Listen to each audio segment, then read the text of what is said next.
Sumatera Utara.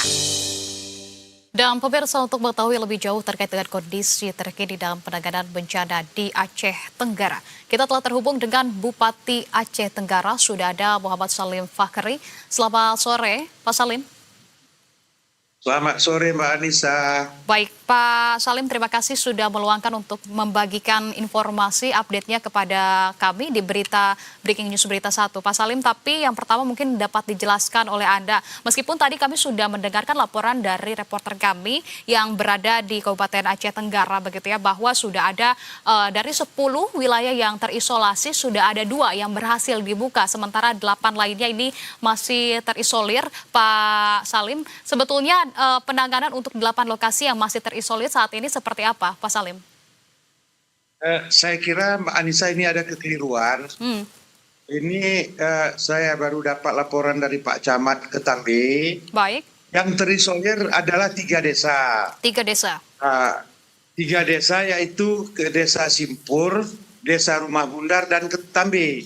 Namun Desa Ketambe ini sudah bisa kita lalui dengan melalui jalan gunung, supaya kita jalan setapak ya di pinggir-pinggir gunung, supaya kita bisa mengakses untuk memberikan bantuan kepada masyarakat yang ada di desa tersebut. Tapi Pak Salim, ini dikonfirmasi begitu ya, dari 3 desa yang terisolir tersebut ini juga sudah dapat ditangani seperti Anda sampaikan. Dari desa-desa tersebut sebetulnya wilayah mana yang kemudian sampai dengan saat ini begitu ya dampaknya masih cukup parah, Pak Salim? Ya, di Ketambe ini kan berbatasan dengan Kabupaten Gayulwes. Kecamatan yang paling ujung, yang benar-benar belum bisa kita tempuh, 2 desa, Desa Rumah Bundar dan Desa Simpur, Pak. Oke, baik. Pak Salim, namun untuk prioritas dari Anda begitu ya bersama dengan jajaran untuk saat ini di desa-desa tersebut apa, Pak Salim? Prioritas kita ini kita gerakan, ini juga kita lagi rapat bersama semua stakeholder untuk bagaimana 2 desa ini yang masih terisolir ini mudah-mudahan dalam waktu dekat bisa kita terobos minimal kendaraan roda 2 agar nanti bahan-bahan pokok untuk masyarakat tersebut, katakanlah 9 bahan pokok, supaya bisa kita lakukan pengiriman bahan-bahan pokok tersebut, Mbak Anissa.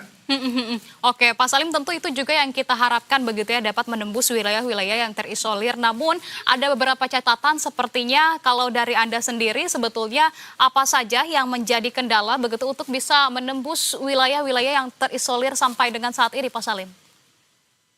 Ya, terus kita berusaha, kita sudah menurunkan alat-alat berat kita seperti eskavator, contohnya yang di sana memang ini musibah ini kan luar biasa, Mbak. Gunung itu jalan tuh longsor, tertutup semua. Cuman sebagai Bupati Kepala Daerah, saya tetap berusaha, sebab kemarin pun saya bersama Ibu Wamen PU dan Wamen SOS kemarin meninjau sampai ke apa yang dikatakan oleh teman-teman. Ada 1 desa, Desa Seldok namanya, Desa Lawe Penanggalan, yang memang luar biasa, salah satu pondok pesantren habis rata dengan tanah, Mbak. Tentu Pak Salim, ini menjadi beban berat untuk kita semua, tidak hanya untuk Anda begitu, jangan kemudian merasa begitu ya bahwa beban ini dipikul sendiri. Kita bersama-sama untuk kemudian bisa menyalurkan juga bantuan-bantuan tersebut. Tapi Pak Salim, apakah kemudian dari desa-desa yang terisolir tersebut ini masih memungkinkan untuk bisa diakses, terutama mungkin ketika memang jalur daratnya tidak bisa menggunakan helikopter, sejauh ini apakah langkah tersebut juga sudah dilakukan, Pak Salim? Ini langkah yang akan kita ambil. Kita bawa alat berat saja ke desa tersebut tidak bisa, karena sudah ini longsoran yang sangat luar biasa. Cuman setelah kemarin kami dikunjungi oleh Bapak Presiden secara langsung dan beberapa menteri, kami yakin insya Allah dengan niat yang tulus nanti Allah akan memberikan yang terbaik untuk kita semua, Mbak Anissa. Nah, Pak Salim, tentu ketika pihak-pihak Anda untuk menyalurkan ataupun mendistribusikan bantuan-bantuan ke wilayah yang terisolir tersebut ketika menggunakan helikopter, ini juga diperlukan dengan dukungan cuaca yang cukup memungkinkan juga. Namun pantauannya di lokasi Anda, seberapa memungkinkan cuaca tersebut mendukung dari proses penyaluran distribusi ini? Insya Allah 2 hari ini, kemarin sama hari ini cuaca sungguh-sungguh sangat cerah. Ini mendukung kita, dan sekarang juga pemerintah Kabupaten Aceh Tenggara melalui Badan Penanggulangan Bencana PU sudah menelusuri daerah-daerah yang terisolir tersebut. Saya yakin dalam waktu dekat secepatnya, mudah-mudahan daerah terisolir tersebut bisa kita capai sampai ke sana. Andaikan nanti tidak sampai ke sana, kami akan laporkan kepada pimpinan, kepada Bapak Gubernur atau atasan yang lainnya. Kita ambil langkah-langkah, katakanlah untuk mendrop barang-barang tersebut bisa nanti melalui helikopter. Dan Mbak Anissa, saya bangga hari ini juga TNI dan Polri, khususnya Polres dan Kodim 0108 Aceh Tenggara sangat-sangat membantu kami dalam penanggulangan bencana ini. Tentu kita sampaikan juga apresiasi yang sebesar-besarnya bagi pihak-pihak yang sudah berkontribusi sangat besar begitu. Namun seperti yang Anda sampaikan, apakah kemudian cuaca yang tampak cerah begitu dalam beberapa hari terakhir ini di lokasi Anda, apakah ini juga merupakan ada perannya kah dari BMKG untuk kemudian melakukan modifikasi cuaca dan semacamnya, seperti itu kah Pak Salim? Ya, nanti kita lihat, selalu kita update laporan dari BMKG. Mudah-mudahan kalau ada sesuatu nanti kan kita akan laporkan kepada BMKG agar langkah apa yang diambil untuk memodifikasi cuaca-cuaca ini agar kita bisa masuk ke daerah yang terisolir. Tapi Pak Salim, mungkin salah satu yang menjadi kendala begitu ya di sana, apakah dari komunikasi di sana memang betul-betul terputus atau memang sudah bisa didapatkan jaringan ataupun juga sudah sebagian diperbaiki kah Pak Salim? Jaringan memang masih terputus-putus Mbak. Cuman kadang-kadang karena Bapak Camatnya standby selalu di sana, kita selalu mengadakan, tadi juga pihak Polres Aceh Tenggara sudah meminta Starlink untuk kita adakan di daerah tersebut. Hari ini juga Bapak Kapolres dan anggotanya langsung meninjau ke sana agar nanti malam Bapak Kapolres sudah melaporkan kepada saya langkah-langkah apa yang akan kita lakukan untuk daerah tersebut.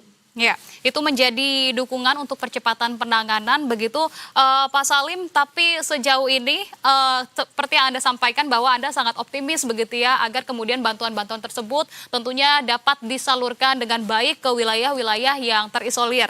Nah, namun sampai dengan saat ini apakah dari bantuan logistik yang sampai kepada Anda ini apakah memang menurut Anda sudah mencukupikah dari data-data yang ada atau masih beberapa perlu ada beberapa yang kurang juga Pak Salim atau seperti apa?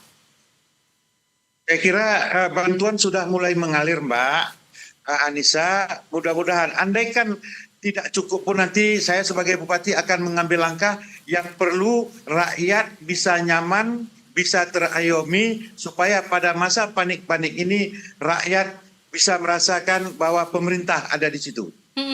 Oke, baik Pak Salim, sebetulnya kalau berdasarkan data sampai dengan saat ini di wilayah Anda, ini ada berapa Pak Salim dari korban tewas, korban meninggal dunia, luka-luka maupun hilang ya Pak Salim yang sampai dengan saat ini belum ditemukan maupun juga dari para korban yang sampai dengan saat ini mengungsi Pak Salim? Sampai detik ini tadi 1 jam yang lalu masih 11, cuman barusan sudah dapat mayat di Kota Subuh Salam. Dua mayat lagi, jadinya sekarang yang sudah fake meninggal 13 orang, 3 orang masih hilang dan 2 luka-luka. Oke Pak Salim, sebetulnya itu juga masih menjadi PR juga begitu ya bagi tim SAR gabungan maupun juga pihak-pihak terkait yang melakukan proses evakuasi maupun juga pencarian. Lantas ke depannya Pak Salim untuk langkah antisipasi yang memang dilakukan begitu ya terkait dengan bencana alam hidrometeorologi ini, apakah juga sudah dilakukan antisipasi Pak Salim? Ya, antisipasi kita mengimbau kepada masyarakat khususnya karena Aceh Tenggara adalah daerah pegunungan. Tadi juga saya bermohon mungkin melalui teman-teman khususnya Mbak Anissa ini kepada pemerintah pusat untuk kepada Bapak Menteri Kehutanan.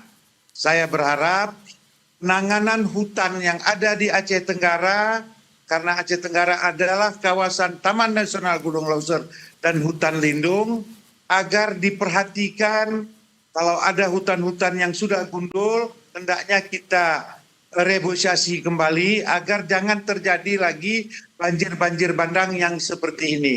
Tadi juga ketika kami diwawancarai oleh Kompas TV ini, mungkin suara kami ini, suara rakyat dari Aceh Tenggara ini bisa didengar oleh Bapak Menteri Kehutanan. Hutan Aceh Tenggara harus diperhatikan dengan sebaik-baiknya. Ya, baik.